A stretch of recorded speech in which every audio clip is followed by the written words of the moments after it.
नमस्कार, स्वागत है आपका द प्रिंट में। मैं हूँ फरीहा इफ्तिखार और आज हमारे साथ है एक बहुत ही स्पेशल गेस्ट जिन्होंने ना सिर्फ अपने लिए बट ऐसे लाखों स्टूडेंट्स के लिए जो एक रूरल या मार्जिनलाइज्ड बैकग्राउंड से आते हैं एक नई राह खोली है। मिलिए उत्तर प्रदेश के अतुल कुमार से। कल अतुल का आईआईटी जाने का सपना टूटते टूटते बच गया जब सुप्रीम कोर्ट ने अपने एक्स्ट्रा ऑर्डिनरी पावर का यूज करते हुए आईआईटी धनबाद को अतुल को एडमिशन देने के लिए बोला। बहुत बहुत स्वागत है आपका अतुल। अतुल, सबसे पहले आप प्लीज अपना रिएक्शन बताएंगे। सुप्रीम कोर्ट की जो रिलीफ मिली है उसको लेके आपका क्या रिएक्शन है? मैं बहुत खुश हूँ कि सुप्रीम कोर्ट से राहत मिली है। 3 महीने से इसी चक्कर में इधर उधर भटक रहे हैं, कोर्ट के चक्कर काट रहे हैं, तो ऐसा लग रहा है कि खोई हुई सीट वापस मिल गई। अतुल, थोड़ा बताएंगे कि क्या हुआ था एग्जैक्टली, किस वजह से आपको ये प्रॉब्लम का सामना करना पड़ा?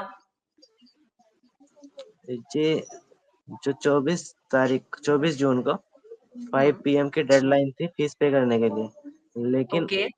जो हमने फीस का इंतजाम आखिरी टाइम पे ही कर पाए थे हम, ओके। क्योंकि साहूकार पहले मना कर देते। आखिरी टाइम पे दोबारा फीस का इंतजाम करना पड़ा और ओके। जो 17,500 रुपये थी वो फीस का जी। इंतजाम 4:45 तक हो गया था।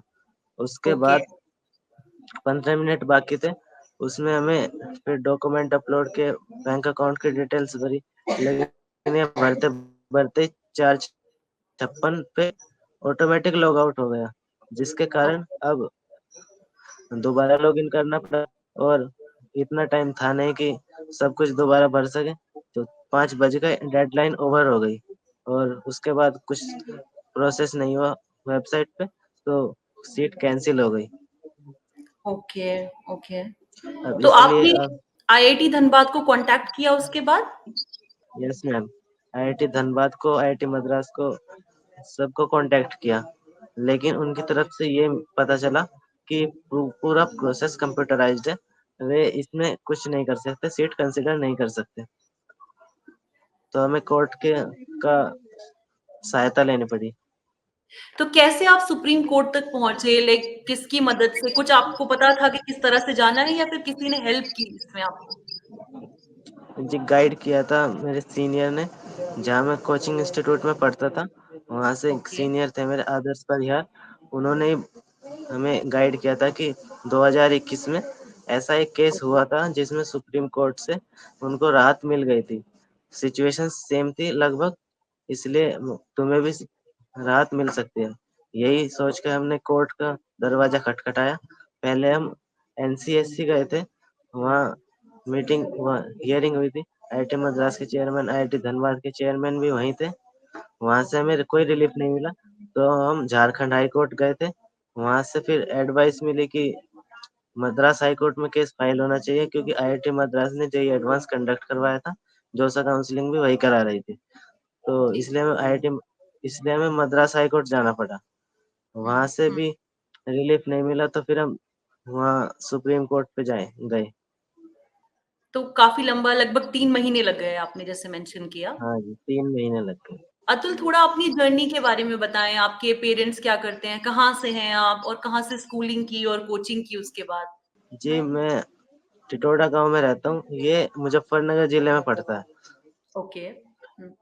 मेरे पिताजी एक दैनिक मजदूर है, पार्ट टाइम टेलर का काम करते हैं, वैसे फैक्ट्री में काम करते हैं दिन में, और 450 रुपये पर डे लगभग हो जाता है इतना। मैंने जब पढ़ाई की तो 8 क्लास तक मैंने गांव से ही पढ़ाई की थी। यहाँ अच्छा। प्राइवेट स्कूल है, यहाँ यूआर पब्लिक स्कूल, इसी से पढ़ाई की थी 8 तक। और इसके बाद मैंने हाई स्कूल किया पड़ोसी गांव दादरी से, इसमें स्वामी विवेकानंद इंटर कॉलेज से।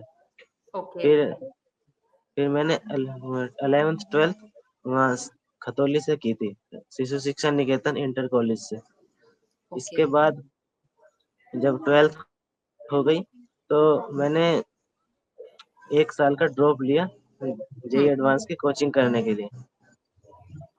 उसमें प्री रेजिडेंशियल कोचिंग प्रो गेल उत्कर्ष सुपर 100 द्वारा प्री रेजिडेंशियल कोचिंग प्रोवाइड की जाती है, तो उसी में एंट्रेंस एग्जाम क्लियर करके वहाँ पढ़ाई करने लगा।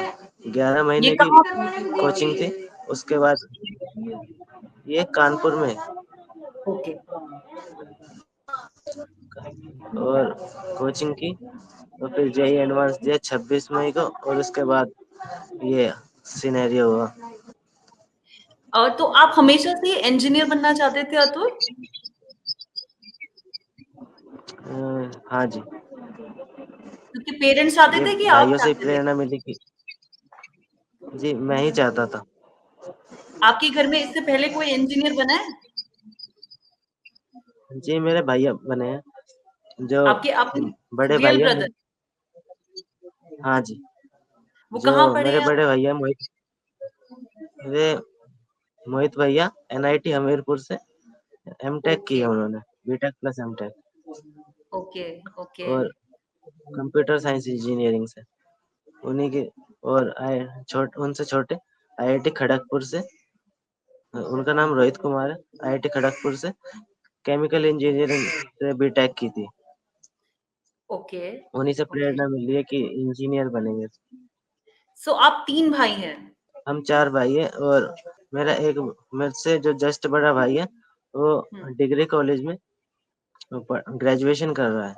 अतुल, और आप थोड़ा-सा बताइए कि आप क्या स्ट्रीम पढ़ेंगे अब आईआईटी धनबाद जाके, और आप आपके दिमाग में क्या एक इमेज है आईआईटी की, कि उसके बाद कैसे लाइफ होगी? जी आईआईटी में जाके पढ़ाई तो करनी पड़ती है, लेकिन इतना वैसे टेंशन नहीं रहती। तो हुँ। आप कौन वहाँ से से स्ट्रीम जैसे में इंजीनियरिंग करेंगे? मैं इलेक्ट्रिकल इंजीनियरिंग। ओके। तो जैसे आईआईटी के बारे में एक तरह से रहता है कि थोड़ा बच्चों को एडजस्टमेंट में प्रॉब्लम होती है, और न्यूज़ भी आती रहती है कि कुछ डिस्क्रिमिनेशन होता है, तो उसको लेके कुछ चिंता नहीं है दिमाग में, मतलब कुछ इस तरह सोच रहे हैं आप? वो तो मैनेज हो जाएगा, जो अगर होगा तो। वैसे अभी तक तो हुआ नहीं मेरे साथ, तो होगा तो देखेंगे। ऐसे स्ट्रोंग ही बनते हैं अगर इनको फेस कर ले तो। और आईआईटी के बाद क्या करना चाहते हैं? अब आईआईटी के बाद जो देखे कौन सी कंपनी में जाते हैं, तो उसी हिसाब से। मतलब जॉब करना चाहते हैं उसके बाद, राइट? जी। अ, और अतुल, एक तरह से आईआईटी जाना एक इंसान की लाइफ चेंज नहीं करता है, पूरी फैमिली की ही लाइफ चेंज करता है, क्योंकि हमें भी पता है कि आईआईटी से अगर आप अच्छे से पढ़ लें तो बहुत अच्छी जॉब भी लग सकती है। तो क्या वो भी है आपके दिमाग में कि आपके पेरेंट्स की और सबकी एक तरह से लाइफ भी चेंज हो सकती है आफ्टर दिस? यस मैम, कि आईआईटी से पढ़ने के बाद सक्सेसफुल हो ही जाते हैं, इसलिए। और अतुल, आपका कोई मैसेज है आप जैसे और बच्चों के लिए जो बहुत अपनी लाइफ में कुछ आगे करना चाहते हैं, बढ़ना चाहते हैं, और थोड़ा उनके कुछ फाइनेंशियल कॉन्स्ट्रेंट्स हैं, लेकिन तब भी मेहनत कर रहे हैं, तो उनके लिए कुछ मैसेज देना चाहेंगे आप? ये मैसेज तो, अगर ये जेई एडवांस की प्रिपरेशन के पूछे तो हुँ, इतना टफ नहीं होता है। अगर करने लगे कंसिस्टेंसी के साथ तो हो जाता है आसानी। बस लगन से मेहनत करनी पड़ती है। हुँ, हुँ। जे कोई जेई टिप एडवांस देना चाहेंगे? यही कि जेई एडवांस जैसे टफ एग्जाम है, तो अगर टफ है तो मेहनत करनी पड़ेगी, तो इसलिए डेडिकेशन बनी रहती है अगर मन में कि टफ है, हुँ, पढ़ना पड़ेगा। तो इसलिए टफ मान कर ही चलना चाहिए, और ज्यादा हाइक नहीं बनाना चाहिए, पर टफनेस माननी चाहिए, और लगन से लगे रहना चाहिए। कंसिस्टेंसी बनाए रखना जरूरी है इसमें, हर दिन बिल्कुल। पढ़ना। तो और एक तरह से शायद ये भी है कि आपको ये नहीं सोचना चाहिए कि हम तो गाँव से हैं या कहीं ऐसे एरिया से हैं जहाँ ज़्यादा लोग आईआईटी नहीं गए, तो शायद हम नहीं कर पाएँगे। नहीं मैम, ऐसा कोई बात नहीं है। अगर हुँ। फर्स्ट भी है तो भी पूरे 100% देना चाहिए। Thank you so much Atul. Thank you, आपने हमसे बात की, and all the very best आपके फ्यूचर के लिए। Thank you ma'am.